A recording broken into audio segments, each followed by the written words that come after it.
بینەرانی بەڕێز لە بەرنامەی ڕاوێی ڕۆژی ستێرک تیڤیۆ ئەم کاتە و هەموو کاتێکتان باش لە بەرنامەی ئەم شەوی ڕاوێی ڕۆژدا ڕاوەستە لەسەر قەڵەمبازی 15 ئابی ساڵ 1984 دەکەین کە بۆ دەستپێکی شۆڕشی چەکداری شۆڕشگەڕانەی پارتی کارگەرانی کوردستان پەکەکە کە ئەو خەباتە ژەڵبەتەی ئێمە دەزانین ناودەنگێکی زۆری لە کاتی خۆیدا دایەوە تا بۆکو ئەمڕۆژ بە شێوازێک لە شێوازەکان درێژێ هەیە کاریگەری لەسەر کۆی گشتی ژیانی ئێمە لە کوردستان و ڕۆژەڵاتی ناوەڕاست بەگشتی هەیە. هەڵبەتە سوێنێ 34مین ساڵوەگەڕی قەڵەمبازەکەیە. هۆکاری دەستپێکردنی ئەو قەڵەمبازە چی بوو؟ چی بەدوا داهاتوە تا ئێستا کە مرۆڤ قسە و باسی لەسەردا بکە؟ لە ئێستادا قەیران و داتەپینی ئابووری تورکیا چ پەیوەندیەکی بۆ قەڵەمبازە و هەروەها شەڕی گەریلا و پارتی کرێکارانی کوردستانەوە هەیە. هەڵبەتە بەرپرسانی پارتی کرێکاران یا بەڕێوەبەرانی پارتی کرێکاران و کەجەکە لەم ڕۆژانەدا لە لێدوانەکانیاندا جەخت دەکەنەوە کە ئەو داتەپینە و ئەو قەیرانانەی کە ئابووری و بەگشتی تورکیای گرتوێتەوە هۆکارەکەی شەڕی کوردستانە. بۆ ڕابەکردنی ئەم بژارەش لێرە لە ستۆدیۆ میوانداریمان کردو لە بەڕێزان هیوادیلان چاودێری سیاسی هەروەها بەڕێز جەلال چوارتایی ڕۆژنامەوان بە ناوی ئێمە و بە ناوی ئێوەی بەڕێزی شۆ زۆر زۆر بەخێراتنی هەردوولایان دەکەین. زۆر زۆر بەخێر بێت. ئەگەر ئیزن بدەن سەرەتا بەڕێز چوارتایی بەڕێز دیلان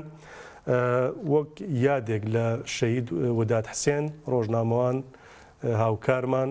وەک لە وێنەکەشیدا دیارە ئێمە ئەم بەرنامەیە بکەینە خەڵاتی ڕۆحی پاکی ئەو سڵاو بۆ گیانی پاکی ئەو بنێرین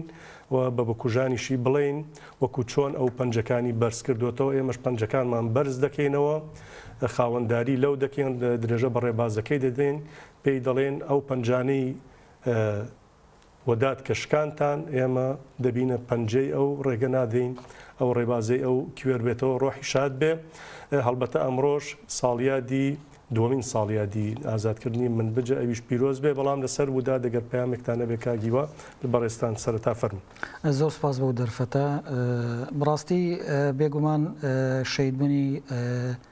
ڕۆژنامەوان و هەروەها پەیامنێری ڕۆژنویست ئاژانسی ڕۆژنووی لە دۆک وەداد حوسێن بەڕاستی خەسارەتێکی گەورەیە بۆ ڕۆژنامەگەری کوردی لە باشوور هەروەها بۆ توانین بڵین بۆ ئەو دیموکراسی کە ڕۆژانە باسی دەکەن هەم حکوومەت و هەم لایەنەکانی باشووری کوردستان خەسارەتێکی گەورەیە و کۆسپێکی گەورەیشە بۆ ئێمە. بەڵام بۆ ئەوەی خاوەنداری لە خەبات و تێکۆشانی هەم وڵات پارێز هەم شۆڕژێر هەم ڕۆژنامەوانێکی بە وەکەڵێ بە خاوەن ئەمەک و خاوەن ماندێکی زۆری هەیە لە نزیکشەوە هەنێک جار قسەمانش کردووە بەیەکەوە دەیناسم. وەداد حوسێن بەڕاستی دووبارەی شێکەمەوە کە لە کەسایەتیەوە بۆەوەی خەبات و ڕێبازەکەی بەردەوام بکەین پێویستە بەردەوام بە خەباتەکەی بدەین. لە دووەم ساڵ وەگەرشیدا دوێنێش ئەو ئەمڕۆیش چەندی چالاکی هەبوو ئێمەش توانین ئەوە بڵێم کە بۆ ئەوەی ئەو خەباتە و ئەو تێکۆشانەی بەردەوام بکەین بێگومانگەرێ ئێمەش ببین بە وەداد ئەم تەلەڤیزۆنە ئەو ڕاگەیاندنیان ئەو ئاژانسەی کە لەبێ خەباتی دەکرد دەبێ ئەوانش خاوەنداری زیاتری لێ بکەن بۆ ئەوەی بتوانن وەڵامی هیوا و ئامانجەکانی وەدادبێنەوە. جارێکی تر سەرڕێر و نەوازش کەسایەتی ئەویشدا و لە هەمان کاریشدا کەسایەتێکی قارەمان وەک ئەتوانم بڵێم ئاتەکان فەرمانداری هەپەگە کە 11 ئەمانگە لە ئۆپەرسیۆن و هەروەها شەڕ پێکدانەکان لە دێرسم شەید بووە. هەواڵ ئەتاکانیش یەک لەو قارەمانەیە کە لە ناو 25 ساڵ 30 ساڵی ڕابردوودا لە تێکۆشانی ئازادی گەلی کووردا خاوەن ڕەنجێ و خاوەن ماندوو زۆرە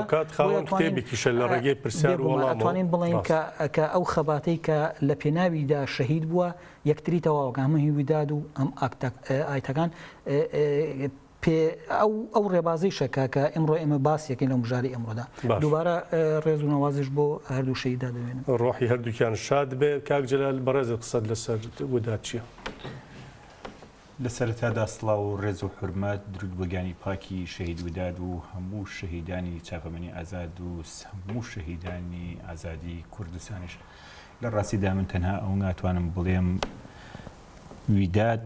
یەکەم تیرۆری چاپەمەنی ئازاد نەبوو، دوایین تیرۆرکراویش نابێت. لە هەمان کاتە ئەو دەستە ڕەشانەی کە ویدادیان تیرۆر کرد دەبێت بزانن نە بە تیرۆری ویداد حسین کۆتایی بە دەنگی ئازادێت و نە بە تیرۆری دەیان ویداد حسینی دیکەش. ویداد حسینێکیان تیرۆر کرد، دەیان ویداد حسین جگای گرتووەتەوە. هەڵبەت لە پێش ویداد حسینیشدا کەسانی وەکو زەردەش عوسمان هەبوو، کەسانی وەکو سەرانی مامە حەبمە هەبووە، کەسانی وەکو کاوە گەرمیانی هەبووە، کەسانی وەکو دکتۆر عەبدولستار هەبووە. ئەمانە کە هەموویان بەدەستی غەدر و خیانەت تیرۆر کراون. تەنها هێندە ئەڵێم کە ڕۆحیان شاد بێت، جگایان پڕ بۆتەوانێ و پڕیش دەبێتەوە. ئەوە نییە کە ئێمەوا بزانین کە ناحەزان دەستی تیرۆر ئەو کەسانی تیرۆر کرد ئیتر پەکی چاپەمەنی ئازاد دەکەوێت. ئەوەی کە بەسەربەرزی ئەمێنێتەوە ناو دەنگی ئەو کەسانەیە کە شەهید بوون و ئەوانش کە ئەبنە ڕوڕەشی مێژوو دەستی تیرۆریستانن، ئەوانەی کە لە ناو ئەچن کەسە تیرۆریستەکانن بە کوژەکانن، نەک دەنگە ئازادەکان. دەنگە ئازادەکان بۆ هەمیشەیی بە زیندوی ئەمێنەوە. بەڵێ ڕۆحیان شاد بێ، سپاسە دەکەین کاک جەلال. بەڕێز هیوادیلان بێنە سەر مژارە سەرەکیەکە 15 ئاب یا تەباغ وەکو لە باکووری کوردستان و ڕۆژاوای کوردستان پێی دەوترێت سبەینەیە 34مین ساڵوەگەڕە. هەڵسەنگاندنت بۆی چییە؟ ینی ئەو یەکەم فیشەکەی کە سبەینێ بەر لە 34 ساڵ دەتەقێنرێت چ واتایەک بە هیوادیلان دەدا؟ سپاس. دەتوانین بڵێن لە مێژووی گەلی کوردستاندا کەمیێنەیە، نەک تەنیا کوردستانیش، مێژووی مرۆڤایەتیدا کەمیێنەیە بتوانێت 34 ساڵ شۆڕشێکی هەمەلایەنی، ئەم نەڵێن شۆڕشێکی چەکداری تەنیا، چکو شۆڕشێکی چەکداری نییە، شۆڕشێکی کۆمەڵایەتیە، سیاسیە، ئایدۆلۆژیە، پێشنگایەتی وای کرد کە ژن ببێتە پێشنگ، وای کرد گەنجان ببنە پێشنگ. یعنی لە هەموو بوارێکدا بوو بە شۆڕشێک، تەنیا فیشەکێک نییە، تەنها فیشەکەکە نەبوو، فیشەکێک تەواو ڕاستە. دوو ئەسکەرسی ئاسکەس کوژا و 3-4 شتێکیان هەڵگرت و بەڵام دووەم فیشەکەش بە دواکەوتووی، بە بێ ئومێدی، بە بێهیوایی، بێ ئیرادەبوون، داگیرکاری، پاژوەڕوتی، خیانەت، نۆکەری، تەسلیم بوون. ئەم فیشەکانە بەوانش نایەوە. بوای کرد کە مێژووی ڕۆژهەڵاتی ناوین. یعنی ئێمە لێرە دانیشتوین سێ کەس تەنیا ئەوە نییە کە ئێمڕۆ باسیێنێ تەنیا لە چوارچۆی پرۆپاگەندەیەک بێ، ڕاستیەکە واقعەکە ئەمڕۆ ڕۆژهەڵاتی ناوین لە ناو ڕۆژهەڵاتی ناوینیشە هەر چوار پارچەی کوردستان، ناو چوار پارچەی کوردستانیش ئەو شۆشە توانی سیاسی و کۆمەڵایەتی یا فەرهەنگیە کە پەکەکە دەستی پێ کردووە، ئەتوانین لەو خەڵەنە بەری بکەین. توانین تۆزێک مێژوش بگەڕینەوە پێش ئەو فیشەکە بتاقەیە. لە باکووری کوردستان و لە تورکیا تەسلیمیەت زاڵ بوو، دەوڵەتی تورک بە هەموو هێزیەوە لەسەر شۆڕژگێران چاپگەرەکان ئەتوانین تازە بە تەواتیش بڵێن، لەبەرەوەی ئەوێکی کورداواری زیاتر پێش نەکەوتو بوو. هەموو چالاکوانانی کورد، هەموو سیاسەتمەداران ئەگەر هەمووشیانە بێت زۆربەیان لەناو پارتە چاپگەرەکان بوو، لەلای ناتوانین بڵێن سۆسیالتەکانی تورکیا بوون، لەناو ئەوانە کار و خەباتیانە کرد. ئەوانیش هەتا ڕادەیەک مارژینال بوون، هەتا ڕادەیە ناتوانین بڵێن 100%، بەڵام هەتا ڕادەیەک مارژینال بوون، بێهێز بوون. هەنێکیان تەسلیمی خەتی نۆکەری و بێگانە بوون، هەنێکیانش لەگەڵ ئەوانەی کە دەوڵەت هاوکاریان دەکەن لە ناو سیخۆریتی دەوڵەت لە ناویان بوو، بەو شێوازە هەڵسوکەوتیانە کرد. بەڵام لەگەڵ دەرکەوتنی بڵێن بۆن و هیمای پاکەکە و ئاپۆچیەکان، ئیدی ئەو شتە گۆڕا، لە هەم لە تورکیا گۆڕا، هەمیش لە باکووری کوردستان. هەنگاو بانگاو ئەتوانین بەپەلە بینەوە سەر مێژووی یەکەم فیشەکە. وای کرد ئیدی بڵێن ساڵی 70 کە ئەوێک بوو لە تورکیا، کودتایەک بوو، لە دوای بڵێن 74 بوو، لە 82 بوو. ئەمانە هەمووی وای کرد کە جوغرافیەی سیاسی لە تورکیا تایبەت بگۆڕێ، بێ باوەڕیەکی هەتا لە ڕادەیەک. ئەتوانین بڵێن ئەو فیشەکە باسمان کرد کە نراوەتە بە مێشکی دواکەوتی کوردەوە، ئەوە بووە کە هیچ بەهایەکی کوردەواری نەما بوو، هیچ گەلی کورد تا ئەتوانین بڵین هەتا ڕادەیەک ئەو پارتە کوردیانیش کە لە ژێر سیمای هەم دەوڵەت و هەمیش پارتی دیموکراتی کوردستانی عێراق بە بەڕێوەبایەتی بەرزانی و بنەماڵەکەیدا کە هەنێک بۆنیان هەبوو، بڵێن بوونیان هەبوو لە باکووری کوردستان. ئەمانە هەمووی وای کرد کە بێهیوابوونێک تەواتی بەڕێزۆجەنان و وشەیەکی جوانی هەیە بۆ وڵێ ئەگەر پەکەکە نەبووە ینی پەکەکە وای کرد کە ئەو ئینسانە مردووەی کە لەناو قەبرەکەدا بوو دووبارە دەرمان کردووەتەوە هیومەمان بەخشی پێی باوەڕێماندا پێی بۆەوەی جارێکی دی لەسەر لە بەرامبەر ئەو نۆکەریە لە بەرامبەر تەسلیم بوون لە بەرامبەر بێهیوا بوون بێ ئیرادە بوون ڕابێتە سەرپی ئەمانە وای کرد بە دوای ئەلتەرناتیڤێکی جیاواز بگەڕێ بە دوای بڵین شێوازێکی جیاواز بۆ ئەوەی ئەو سیاسەتە بگۆڕین دەستی پێکرد پاکەکە بەم پێش ئەوەی کە یەکەم فیشەکەوتەکەی لەناو 6 ساڵە پڕۆپاگەندەی سیاسی پارتی دامەزران بەرەی خۆی دامەزران گەیشتە ئەوروپا ئەمانە هەمووی وای کرد ئیدی پێویست بکە بۆ ئەوەی کە دەوڵەتی گوت تەسلیم بوو تو ناتوانانی شەڕ بکەی کورد ئەو قارەمانەتی نییە یانیش ڕادەست بووە یانیش تەسلیم بووە یا دەیانوت جارێکی دیکە خەیاڵە کوردستان خەیاڵە لەسەر ئەوەشدا لە هەشتاویەکە 1970 ئیدی بڵین لە دوای کودتای ساڵی 12 ئەیلولەوە هەتا 1972 ئیتر وەکەڵێ خیانەت بەسەر گەری کووردا فەرزکەرە تەسلیمێت بەسەر وەک کارتێک بەکارێنە بڵین لە زیندانەکانە دەستی پێ کرد لە ناو گوندەکان دەستی پێ کرد وەک ئەوەی کە ئێستا هەیە کۆپی ئەو کاتەیەکە بڵێن ساڵەکانی هەشتاوە دەستی پێ کردووە ئیدی نێوان 1972 بۆ 1974 گەشتە لووتکە بێگومان ینی ئەتوانین بڵین هەتا ڕادەیەکیش ڕخنەیەکە کە پارتیگرەکانی کوردستان وەک تەفگەر لە خۆشی دەکە ئەوەیە کە دەبێت زووتر دەستیان بە قەڵم بازە بکردایە لە 15 ئاب دەستی پێ کردووە بەڕێز و جەلان چەندی باسەکە لە ساڵی گەری 1970 دەستی پێ بکردایە لە نیسانی 1973 بۆەوەی گەیشتو بوون ئەو قەناعەتی کە ئەگەر وانە بێ زوونەکەن زاڵبوون لەبەرەوەی تو 6 ساڵە خۆ هەموو کۆ کردوەتەوە بۆ ئەوەی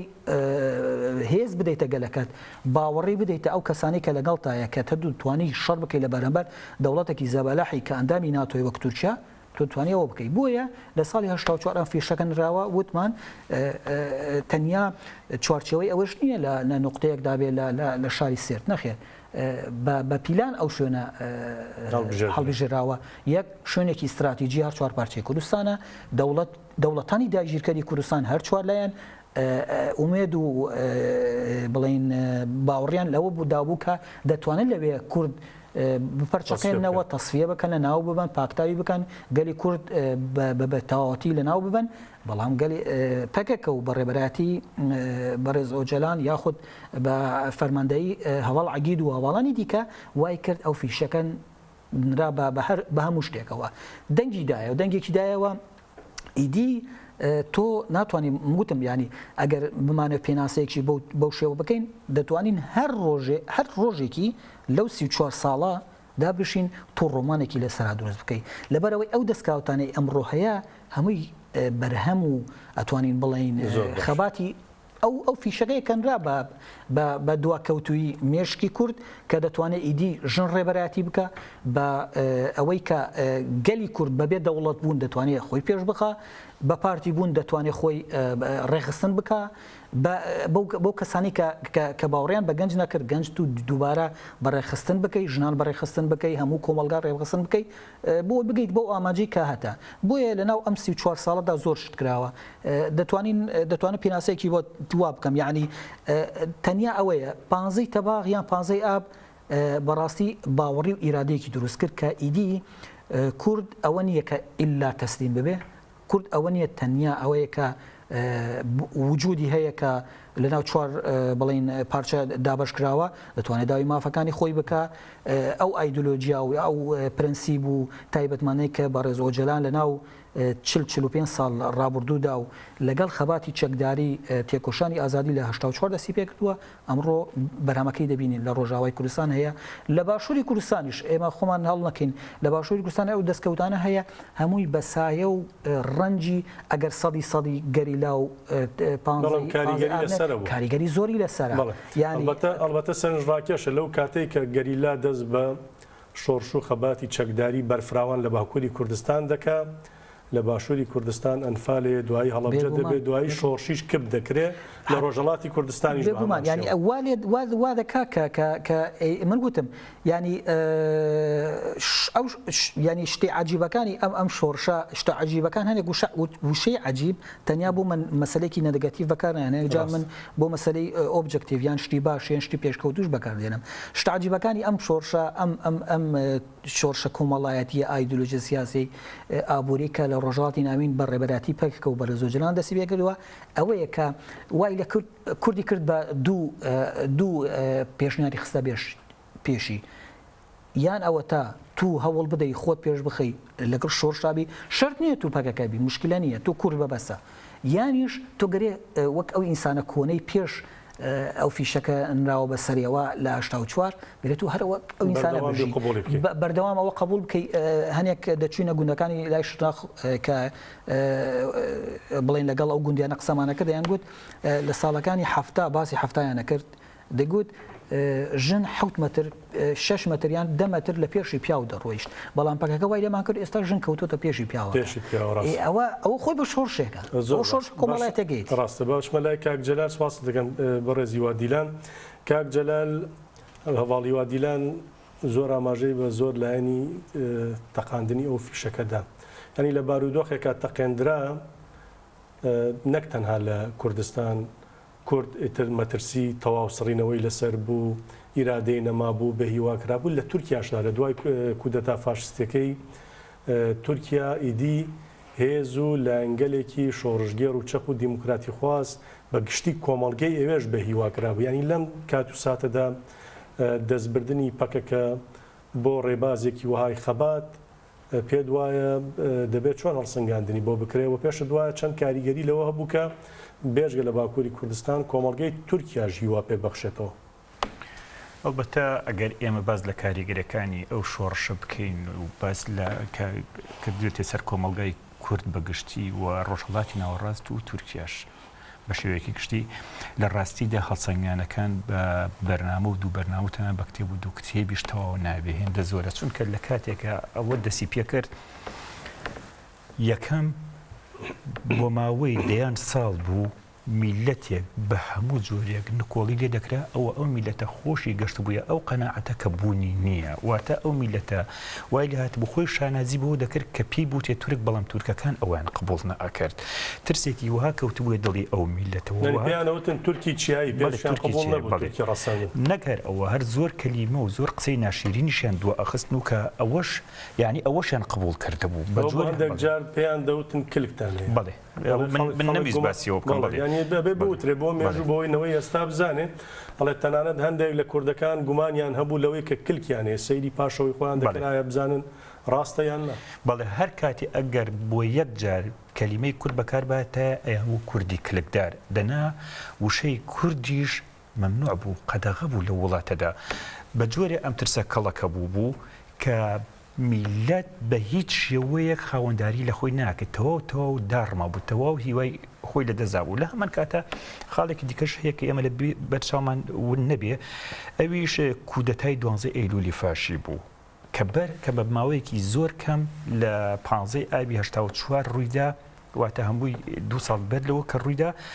ئەوەش وای کرده بوو کە ئەگەر کەسانێکی ئازادی خوازیش لە دەرەوەی کۆمەلگای کوردی یان لە ناو تورکیادا هەبوو بێ ئەوانش تەواو سەرکوت کرابوون ئەوانش تەواو بنەبڕ کرابوون و دەنیان کەب کرابوو لەبەر ئەوە ئەو گولەیەکە لە 15 ئابا تەقێنرا بەڕاستی ئەو گولەیە تەنها گولەیەک نەبوو کە ئاڕاستی دوژمن بکرێ بەڵکو ئاڕاستەی ترس کرا ئاڕاستەی خیانەت کرا ئاڕاستەی نکۆڵیکردن کرا من ئەتوانم بە کورتی و بە کورتەکەی بڵێم ئەو گولەیە بەر لەوەی دوژمن بپێکێ ئەو گولەیە دڵی میلەتی کوردی پێکە بەڵام نەک بۆ کوشتنی دڵی میلەتی کورد بەڵکو بۆ کوشتنی ئەو ترسەی کە بە درێژایی مێژوو بە درێژایی دەیان ساڵ لە دڵی کووردا کۆبووە واتە ئەو ترسەی کوشتکە یەک قسە هەیە و ئێمە نابێت لەبەر چاومان ون ببێ ترس زۆر لە کوشتن خەتەرترە ترس زۆر لە کوشتن مەترسی دارترێکە کە تۆ ترست هەبوو کە تۆ ترسایی چاوترسێن بووی واتە هیچ ئیرادیەکن نامێنێ واتە هەموو دقەیەکن لە مردن خەتەرترێکە بەڵام کوشتنەکە زۆر ئاسانە کوشتن ئەمڕۆ تۆ ئەکوژەی سبینی دەیان کەسی کە جگای تۆ ئەگرێتەوە بەڵام ترسەکە وانێ ترسەکە ئیرادەی کۆمەلگاکەش دەشکێنی ئیرادی دەوروبەرەکەش دەشکێنی گرنگەکەی ئالەوەیە بوو کە ئەو ترسەی شکان ئەو گولەی کە لەو ڕۆژە تەقێدا ئەوە بوو مەسەلەکە لە هەمان کاتە ئەو گولەیە کە تەقێنرا بەڕووی دوژمنێکا تەقێنرا کە ئەو دوژمنە حسابی بۆ چواردەوری خۆشی نەدەکرد بۆ دەوڵەتەکان دەوروبەری خۆشی نەدەکرد دەوڵەتەکانی دەوروبەریشی هەمویان بە جۆرێک کەوتبوونە ژێر با بڵین هەڕەشەی دەوڵەتی تورکەوە چونکە لە ناتۆشا بوو ئەمەش لە هەمان کاتە هێندەی کە چاوی ئەوانی سوور کرد دەبوویەوە تەنانەت کە ڕەتێک پۆلیسێکی تورک دێتە ئەڵمانیاوە کە دێ ئەڵێ سرم سوورما کە خەڵکی ئەڵمانیا تورکی نازانن یعنی بە جۆرێکی وەها تورکیان گەورە کردەوە بە جۆرێکی وەها ڕەگی فاشێت و شۆڤێنیستیان خستبووە مێشکی تورکەوە کە گەلانی دیکەی پێبترسن بە تایبەت گەلی کوردی پێبترسن کە گوایە ئەگەر لەم دنیادا کەسێک تورک نەبێ ئەوە بوونی نییە ئەوە بەشەریەت نییە دەشیان و شانازی دەکەین کە تورکین شانازی لە ڕۆژانە لە قوتابخانەکاندا ئەمانەیان بە نەتەوەکانی غێرە تورکیش دەوتەوە نەکار ئەوە لە ناو هەموو قوتابخانەکانە بە مناڵێنیان دەوت بەختەوەر ئەو کەسێک کە تورک بێ شانازیەوەیە کە تورک بێ سپاس بخوا کە من تورکم دایکم تورکە باوکم تورکە ئەمە سەرەتای قسەکانیان بوو کە منداڵان دەچوون واتە بەو شێوەیە منداڵانیان پەروەرداکە لە هەمان کاتە نەگەر ئەوەش زۆر خانەوادە هەبوون زۆر بنەماڵە هەبوون کاتێک کە چەند مناڵێکیان دەبوو لە ڕێگەی دەستی شاراوە ئەچون دایک و باوکەکەیان نەکوشت دوایی دەوڵەت ئەچوو ئەم مناڵانەی لە خۆی ئەگرت و بەویستی خۆی پەروەردەیە کرد بە جۆرێک پەروەردەیەکە کە دش بە میلەتەکەی خۆیان بوون ئەسڵەن ناسنامە و هەموو دابوو نەریتی خۆشیان ون بکەن باشجارات پێدوانە پەکەکە گەر ناچار نەکرایە دەستی بۆ خەباتی چەکداری نەدەبێت چونکە ماوەیەکی زۆر ئەو کاری ڕێخستن دەکا کاری سیاسی دەکا بەڵام هەموو دەرگاکانی لێداخەن بۆیە لە 15-24 پەنا دەباتە بەر تەقاندنی یەکەمین گولە ئەوە نکۆڵی لەو ڕاستیە ناکرێت چونکە تۆ ئەگەر بە مەرجێک هەموو دەرگاکانی بەسەرادا نەخرێ هەموو ڕێگاکانی لێ نەبەسرێ هیچ کاتێک هانا بۆ شەڕی چەکداری نابێ بەڵام لە کاتێکە کە تۆ نکۆڵی لە بوونە بکرێت نکۆڵی لە ناسنامەت بکرێ هیچ حسابێکی بۆ نەکرێ کۆمەلگاکە و تەواو و لە دواوە بێ ئەگەر بەراوردێک لە نێوان شارە تورکنشینەکان و شارە کوردنشینەکانە بکەی وا دەزانی لە دوو وڵاتی تەواو جیاوازای وا دەزانی لە وڵاتێکی ڕۆژهڵاتی ناوەڕاستیەوە هاتوویتە وڵاتێکی ئەوروپای ڕۆژئاوایی هێندە جیاوازەکە زۆرە لەبەر ئەوە تەنها لە ڕووی سایکۆلۆجیەوە کوردیان نەچەوسان بووە لە ڕووی فەرهەنگیەوە چەوسان بوویانەوە لە ڕووی دابوونەریتەوە چەوسان بوویانەوە لە ڕووی کولتوریەوە چەوسان بووە لە ڕووی ئابووریەوە چەوسان بوویانەوە لە هەموو ڕوویەکەوە چەوسان بوویانەوە تەنانەت ڕێژەی خوێندەوار و تەنانەت دکتۆر لە ناو تورکیادا ئەگەر بەراوردی بکەین لەوانەیە بڵێن 1/50 بێت بەنسبە شارێکی کوردی لەگەڵ شارێکی تورکیا واتە هێندەی گرنگی بە زانستەکە دراوە بۆ تورکەکە بە حیاتی نیان هێشتەوە ئەو گرنگە لە ناو کوردنشینەکانە هەبێت ئەمە هەمووی کارێکی وای کرده بوو کە ئەبێ گەلی کورد بیر لەوە بکاتەوە و بە تایبەتیش پەکەکە کە بیری لەوە کردەوە بەڵام ئەوەی کە بڵین دەوێت گرنگ بوو چی بوو پەکەکە لەسەر مێژوو فەرهەنگ ڕاوەستا لەسەر ئەو دووخاڵەوەسا لەسەر مێژوو کولتور دەناخۆبەر لە پەکەکەش چەندین حرەکاتی دیکە هەبوو بەڵام چونکە خاوەنداریان لەو مێژوو لەو فەرهەنگە نەکردبوو نەیان توانی خۆیان ڕابگرن وەک پڕز ئۆجلان ئەڵێ مێژوو لە ئێمە داون بۆ ئێمەش لە مێژوودا شاراوینەتەوە بەڕاستی ئێمە ئەتوانین بڵین ئەو گولەی کە لە 15 تەقەندا ئەوە مێژووی ڕاستەقینەی ئێمەیە نەک ئەو مێژووی کە لەوە پێش ئۆجلان لە شوێنێکی دیکەشا دەڵێ کە ئێمە مێژوومان سەر لە نوێ نووسیەوە بەڵێ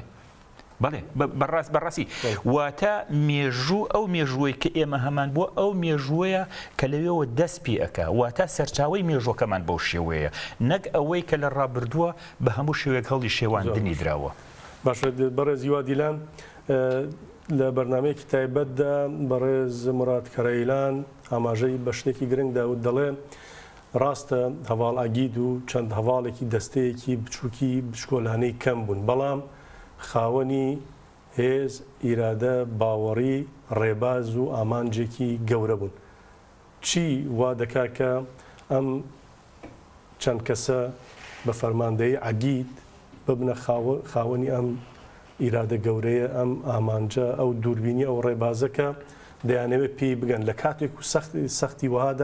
وادا کە بەڕێست و کاک جەلالیش ئاماژەتان پێدا کە دۆخێکی بەڕاستی معجزەی ویستووە تۆ تێیدا بکەیت تاوەکو بتانی قسە بکەی نەوەک فیشەکیش بتەقێنی. بەڕێ لا زۆر جار ئەو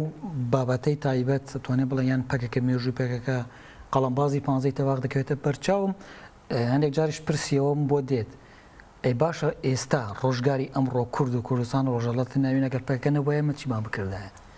بەڕاستیارەکە جێ خۆی دەبێت بپرسێت. هەنێک جار مرۆڤ ئەوش بپرسێ و هەنێک تشتیش بڵێت یانیش بنووسێ یانیش بیری لێ بکاتەوە. ینی زۆر کەس باسەکە لە ڕۆژگاری ئەمڕۆ مەسەرە پێشی داعش و دوای داعش ئێمەش گەرێ بۆ کوردستانیش وا بکەین پێشی پەکەکە و دوای پەکەکە هێشتا شۆڕشەکە بەردەوامە. ینی شتێکی مەسەلە سیر و سەمەرێش نییە گوتم وتی وشەی عجیبانێک جار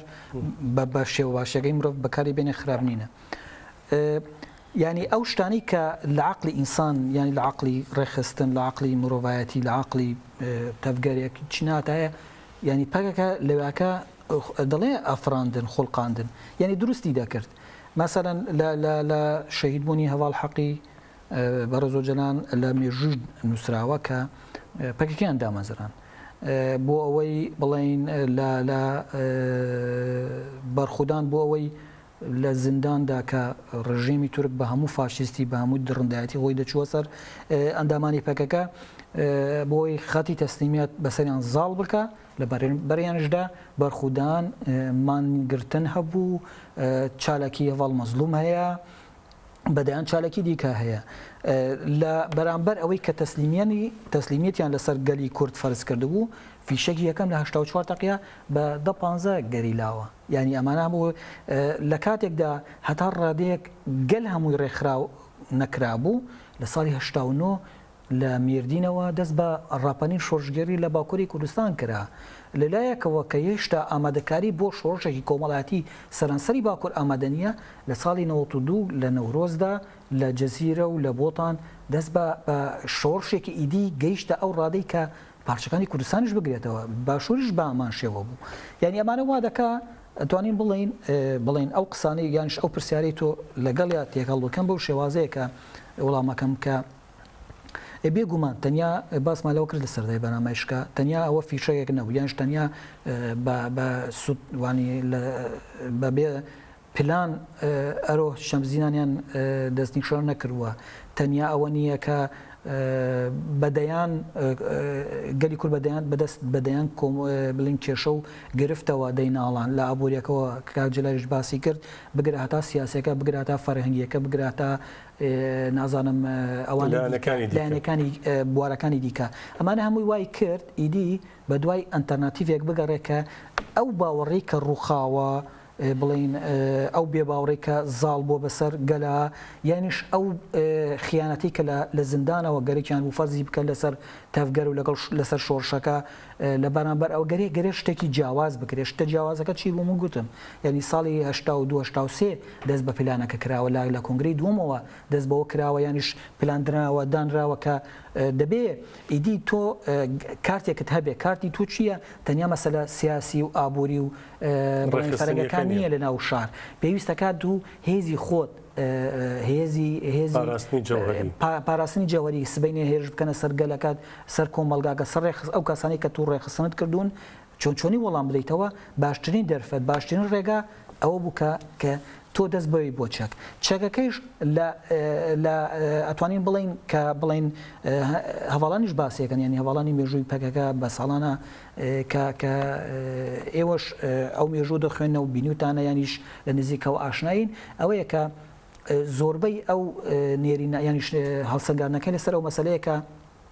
دەستبردبوون بۆ چەک بۆ ئەوەیە ورەکە جارێتر بگەڕێنەوە بۆ ئەوەیە کە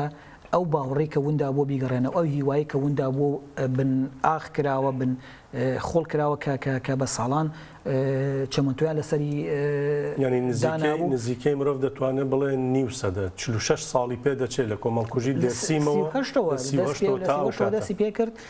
ینی ئیدی تو چۆن باوەڕێی بەو مرۆڤە بدەیت کە لە 38ەوە حتا ساڵی 72 کە عمری بۆتە 60 ساڵ تو چۆن هێزی بدەیتێ ئیرادەی بدەیتێ باوەڕی بدەیتێ هیوابوونی جارێکی تر لەسەر دروست بکەیتەوە کە بتوانێت لە بەرامبەر ئەو دەوڵەتە زەبەلەحەی کە بە جونجومە و بڵین بە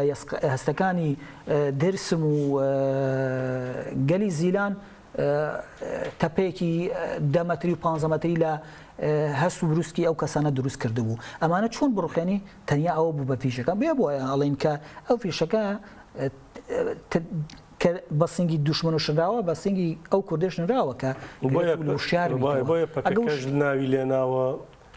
ژیانەوە ینی ژیانەوە چۆن ژیانەوەی ئەوەیە کە من گوتم تۆ لە ئینسانێکی بێ ئیرادە ئیرادە دروست بکەی بێ هیوا دروست ینی هەموو شتەکان بە پێچەوان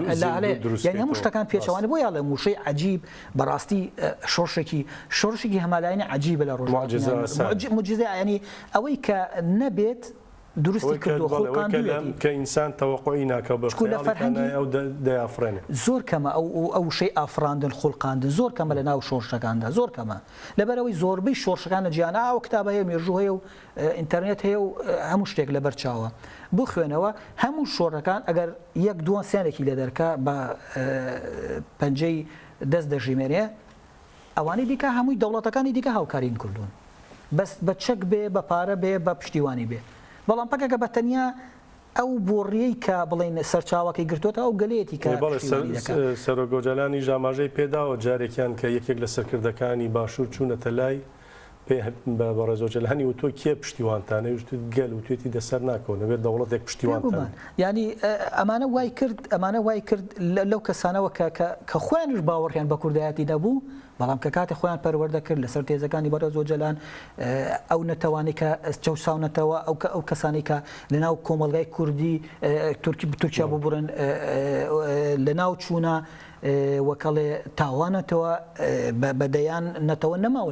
لەناو تورکیادا بۆیە لە بەرامبەر ئەو هەموو کردەوانە لە بەرامبەر ئەو زوڵم و زۆرداری کە بوو باستان کە لە 38ەوە حتا ساڵی 72 مرۆڤێکی جیاوازی دروست کرد مرۆڤێک کە لە نەورۆزەکانی ئامەد و شارەکانی دیکەی باکووری کوردستانی دیبینین کە تەمەنی 6 ساڵ 7 ساڵە ڕێشی سپی بووە چەندێک بە خۆشی و ئازادی بەجۆشەوە حەماسی گرتووە دیلان دەگرێت هەڵپەرچێ دەگرێت ینی ئەوە لەوە دەبینی لەو هێزە دەبینی بۆیە دووبارەشی دەکەمەوە کە مێژووی شەڕە چەکداریە فەرهەنگیە کۆمەڵایەتە سیاسی ئابوورەکەی پارتی کرێکانەی کوردستان لە 84ەوە ئەوێکی نوێی خەڵقان بۆ کورد لە هەر چوار پارچەی کوردستان خۆی گەیاندە هەر چوار پارچەی کوردستان خۆی گەیاندە باشوور تەنانەت ڕۆکەشتەرەوە تا نە کوردستان سنوورەکانی کوردستانیشی دەرباز ڕۆژهەڵاتی ناوەڕاست و زۆر شوێنی جیان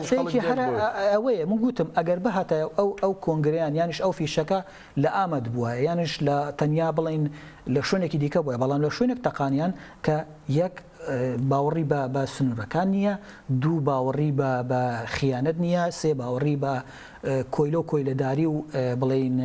ئاغا و دەرەبەک و ئەوانە فەوداڵەکانی ئەوانە هەمووی لەناوە خۆی تەقاندەوە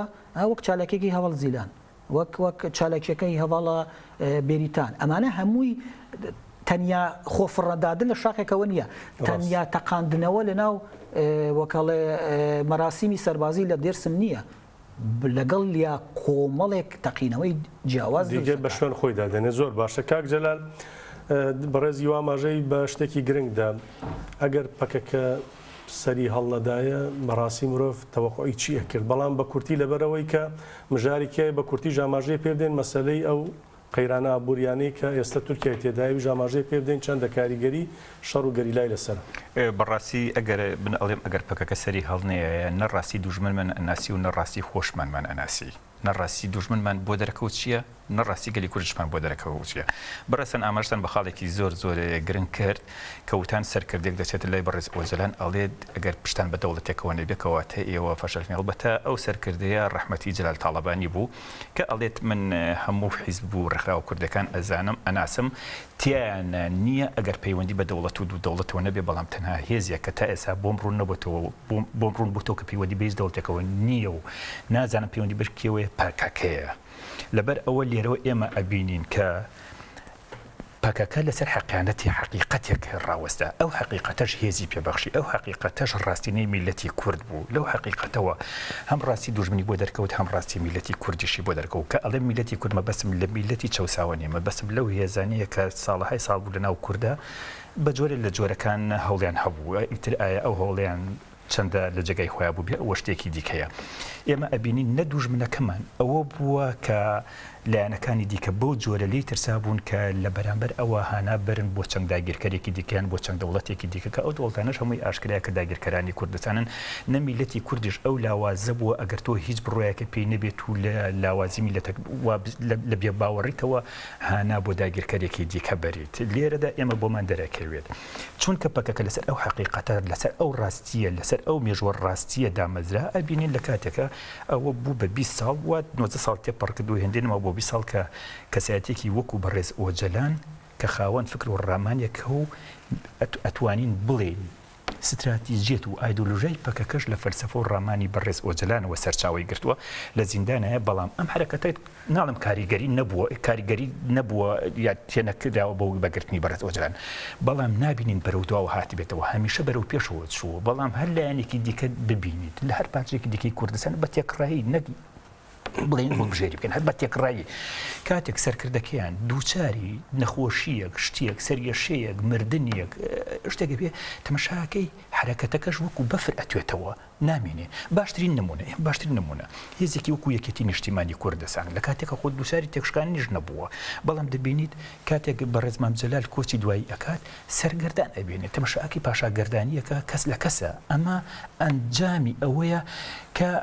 لەسەر حەقیانەتی میلەتەکە لەسەر ڕاستینەی مێژووی میلەتی کوڕانە وەستاون ئەو لایەنان دیکە بۆیە دووچاری ئەو قەیرانانە بن شەید قاسملوو کەسێکی کاریزما بووە حیزبی دیموکرات هەتاوەکو ئەو ڕۆژەی قاسملوو ما بوو حیزبی دیموکرات بەهێزترین هێز بووە لە هەر چوار پارچەی کوردستانە بەڵام کاتێک ئەو نامێنێ تەمەشاکەی ئەمڕۆکە حیزبێک یعنی ئینسان سکی پێی ئەسووتێک کە ئەبینێ بۆ حاڵی لێ هاتووە چونکە ئەمان نەتیجەی چییە لەسەر حەقیانەت و لەسەر ڕاستینەی میلەتەکە نەوەستاون هەڵبەتە وەڵام زۆرە بەڵام بەڕێزان وتەن بە کورتی وەڵام بەڵێ باشە گەر بەڕێزت درێژەی پێ بدەی ئەو قەیرانە ئابوووریە جڤاکیەی کە ئێستا لە تورکیا هەیە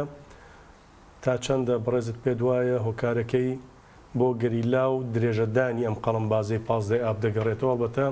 لە ئێستاشدا لەم چەند ڕۆژەدا سەرکردایەتی پارتی کرێکارانی کوردستان و هەروەها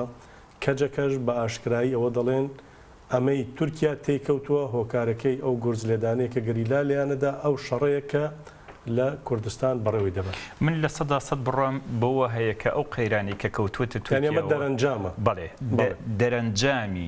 دەرەنجامی ئەو خەباتی شۆڕژگەڕیە کە گەلی کول لە باکووری کوردستان بەڕێبەرایەتی پەکەکە دەستی داوەتیەوە ئەو شەڕێکە دەوڵەتی تورک بەسەر میلەتی کوردی داسپانەوە دەرەنجامی ئەوەیە نەک وەکو ئەوەی کە هەندێک کەس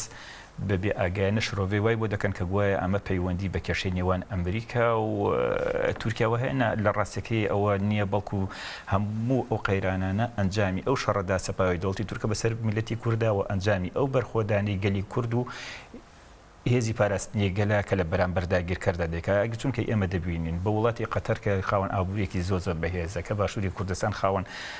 سەرمایەکی ژێرزەوی هێزگار بەهێزە بە هەموو هێزیانەوە لە خزمەتی دەوڵەتی تورکان بەڵام ڕۆژ بە ڕۆژ دەبین قەیرانەکانیشی بەرەو خوارەوە دێت و قەیرانەکانی دائەڕمێ وڵاتەکە دائەڕمێ ئەمە هەمووی ئەنجامی ئەو بەرخۆدانیەکە گەلی کورد دەیکات بەڕاستێکە من تەنها لەو چوارچێوەشدا دێت باشە کا گیواد من شتێکی لێ زیاد بکەم ئەوەی ئەو گەشە ئابووریەی کە بینرا لە تورکیا دەگەڕێتەوە بۆ چەند ساڵەی کە بەڕێز ئۆجەلان پرۆسەی چارەسەری ڕاگەیاند ئاکەبەش تا ڕادەیەک چوو بووە ژێر باری ئەوە جاتت بە شێوازێکی تاکتیکی بە ناسەمیمی ئەوە شتێکی دیکەیە بەڵام لەو ماوەیەدا ئەم گەشەیە دەست پێ دەکات دوای ئەوە کە چارەسەریەکە دەوەستێت شەڕ گوڕ پێ دەدرێت ئیدی ئەوە کۆتایی پێدێت لەناو دیانی دەتوانین لەو کاتێک کە دەسەڵاتی ئەکەپا دەستی بە بڵێن تەواوەتی سیاست ویستوێتی سیاست لە تورکیا کۆنتترۆڵەکە سەرتاکەی بەو شێوازانە و کە ئەمڕۆ هەیە لەبەرەوەی هەموو دام و دەستگاکان لە بن کۆنتترۆلی ئەکەپە و بڵێن ئەردۆغان نەبوو هەتا ڕادێک ئەویان هەبوو تێکەڵیەوان لەگەڵ جەماعەتی گولان تێکەڵیەوان لەگەڵ بڵێن بنەماڵی بارزانی تێکەڵیوان لەگەڵ هەتا ڕادێک ئێران و بنەماڵەی ئەسەد لە سووریا کەمیش بێ ئەو بۆچوونە هەر هەیە. ینی ئەتوانین بڵین کە تەنیا کاکجەلەرش باسی کرد تەنیا لە ڕوویە ئەوەی کە بڵین کاریگەری بڵین شەڕی پەکەکەی ئەم 34 ساڵە تەنیا ئەوە نییە، یعنی سەبەکەی ئەوە دەگەڕێتەوە لە هەموو ڕوویەکەوە تورکیا خۆی تووشی قەیران کردو مەسەلەکە تەنێ ینی نەنا لەناو ئابوووریەکەدا لە هەموو ڕوویەکەوە ینی بەشەکانی لە ڕووی سیاسیەوە لە ڕووی کۆمەڵایەتیەوە لە ڕووی فەرهەنگیەوە لە ڕووی بڵین ڕاگەیاندنەوە باسکەین بەدەیان تەلەڤیزۆن و ڕاگەیاندن و ڕۆژنامەوان خسرە زیندانەوە بەدەیان بڵین پەرلەمانتار و سەرۆکی شارەوانی خرانە زیندانەوە لەلایەکی دیکەوە شارەکانی کوردستانی وێران کرا لایەکی دیکەوە بڵین دارستان و ژینگەی کوردستان سوتێنرا و بە سەدان گوند لەگەڵ تەخت کران لە ڕووی بڵین سەربازیشەوە ڕۆژانە ئەو فرۆکانەی کە لە باشووری کوردستان بردومانەکان تۆبارانەکانیان لە مەتیناوە بگرە حتا قەندیل بردومانەکان ئەمانەوەی پێویستی بە مەصرفە پێویستی بە خەرجیەتەیە ئابووری تورکیاش ئەم شتە ڕناکە هەتا ڕادەیەک ناتۆ هاوکاری کرد هەتا ڕادەیەک سووریا و تورک بڵین ئێران و وڵاتانی دیکە دوایش قەتەر هاتنەوە لەناو ئەم هەموو کێشانێشە ویستیان ئەم کێشەیە ینی ئەم پرسە کێشەش نییە پرسی کورد لە دەرەوە دابنن یان لە دەرەوەی سنووری تورکیا مەسەن هێرشی سەر عەفرین لە هەمان چوارچێوەیەدایە ئەو هێرشەی کامڕۆ بە فڕۆکە و بە هەموو شێوەیەک لەسەر باشوور و لەسەر بڵین هەرێمی پاراستنی مەدیا لەسەر هەرێمی زاپ و برادۆستایی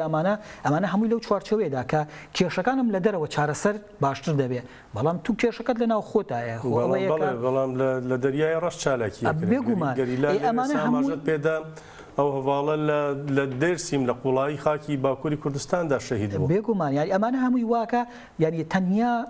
ڕاستە بڵین سەرەتاییترین کێشەکان لەو ماڵوێرانی کە دەوڵەتی تورک لەسەر کوردستان لە باکووری کوردستان پەیڕەوی دەکات لە دژی گەلی کورد نەبین 2015 کۆمەڵکوژێکی لە گەلی کوردکرا لە ساڵی هەشتاکان شەو نەکراوە حتا ساڵی نەوەتەوە بە ئینسان بە زوندوی لەناو ژێرخانەکان ئاگریان سوتێنران ئەمانە هەمووی ئەو کێشانە دەرەخن کە دەوڵەتی تورکیا و ئەو بڵین ئەو کێشانەی کە ئەمڕۆ تووشی دەبێت تایبەت لە بواری ئابووریدا زۆر کەسیش کاکجەلال باسی کرد کە گرێدەن بە مەسەلەی ئەمریکا نە مەسەلەی ئەمریکا ئەو ساڵانەی دواییدا لە ڕۆژهەڵاتی ناوەڕاستە ئابووریش لە شەو ڕۆژەکان ناڕوخێت ئابوووریەکانی بە ساڵانە درێژخایەن هاتبێت ینی ئەو فاشیزمەی کە ئاکەپۆ مەهەبە ئەمڕۆ پەیڕەوی دەکەن لە 12 ئەیلولی 1970 پەیڕەو کرا بە شێوازێکی نوێ ئەمڕۆ هێرش دەکەن وەگەڵێ مۆدرنەی کردووە تۆ بە هەموو شێوازی اینجا بۆیە لە بەرامبەر هەموو کێشانە لە بەرامبەر ئەم هەموو قەیرانە تەفگەری ئازادیش بێگومان وەکەڵێ چارەسەری هەیە بۆ ئەم کێشە یانیش پرۆژەی بەرەزۆجەلان ساڵی 2013 کە خستێ بەردەم گەل خستێ بەردەم تورکیا باشترین دەرفەت بوو بەڵام توش باست کرد کە بەرەزۆجەلان کە کاتێ پەیامی دەدا کە کاتێ ڕێگا پێدرا لەگەڵ پارێزەرانی لەگەڵ بنەماڵەکەی دیدار ئەنجام بدەن تورکیا بۆ قەیرانەی ئێستا نەیدەناڵان بەڵام ئەمڕۆ کە گۆشەگیری لەسەر بەڕێزوجەلانە قەیرانەکان زیاتر دەناڵێنە بەدەستی اینجا ئەمانە هەمووی تۆ کۆم بکەین لەسەر یەک نوقتا بێت بێگومان 100% کاریگەری شۆڕشی تەفگەری ئازادی لە باکووری کوردستان لە پارچەکانی دیکەش کێشەیە لەگەڵ ئەوەیشدا ئەو دەستێوەردانی کە لە وڵاتانی دەرەوەشێکا کاریگەری زۆری هەیە لەسەر لەبەرەوەی ئەمەش گرێدای هەر بە مەسەلەی پرسی کووردا لەبەرەوەی هێرشی لە سەر عەفرین بە هەمان شێوە هێرشی سەر قەندیلە کات و دەوروبەری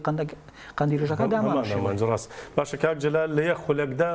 پێشبینی چیە پێ وایە تورکیا بەرەو کوێ دەچێت هی هەڵبەتە ئێمە ئەبێ ئەگەر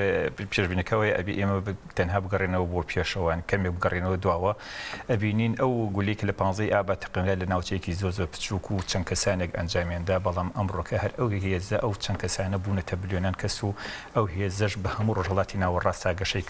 کرد و بە هەموو ڕۆژهەڵات ناوەڕاست و لە هەموو هۆکەشە جیانەکانشان جێگەگرتەوە لەبەرەوە من ئەوەی کە پێشبینی ئەەکەم تەنها قەیرانی زیاتر ڕوو لە تورکیا دەکات دارمانی زیاتر ڕوو لە تورکیا دەکا و ئازادیش بۆ گەلان دێت و سەرکەوتن بەشی گەلانی ئازادی خواز دەبێت بە تایبەتی گەلی کورد و زۆردارانی بەڕێزیوە لە 50 سانیە ئەگەر شتێک منش باماشەوە یانی دەتوانم بڵێم ئەوەیە کە بۆ ئەوەی تورکیا لەم قەیرانە لەم گرفتانی کە تووشی بووە باشترین ڕێگا باشترین چارەسەری ڕێ بە بەڕێزۆجەلامدا خۆی بگەێنێتە گەل دەنگی بگاتە گەل بۆ ئەوەی چارەسەری لە ناو خۆی تورکیا لە باکووری کوردستان لە ڕۆژهەڵاتی ناوین ببێ باشترین دەرفەتیش لە بەردەم تورکیا ئەوەیە تورکیا ینی یان ئەوە تا وەکی سووریایی لێبێ یانیش ئەوە تا بەو شێوەی کە ئەمڕۆ قەیرانەکانە ڕۆژ لە دوای ڕۆژ خراپتر دەبێ بار و گوزانانی خەڵک زیاتر خراپ دەبێ تەنیا ئەو دووڕایی لە پێشەوەکی دیگەری خۆی بڕیار بدە باشە بەڕێز هیواد دیلان چاودێری سیاسی زۆر سپاس دەکەم بەڕێز جەلال چوارتایی ڕۆژنامەوان زۆر سپاسی بەڕێزیش دەکەم سپاس بۆ شرۆڤە وەرسەنگاندەکاندان بینەرانی بەڕێز زۆر سپاسی ئەوەی بەڕێزیش دەکەین کە تام ساتە لەگەڵماندا بوون شەو شەوگارێکی خۆشتانە بێ 15 تەباغ لە ئێوە و لە هەموو لایەک پیرۆز بێ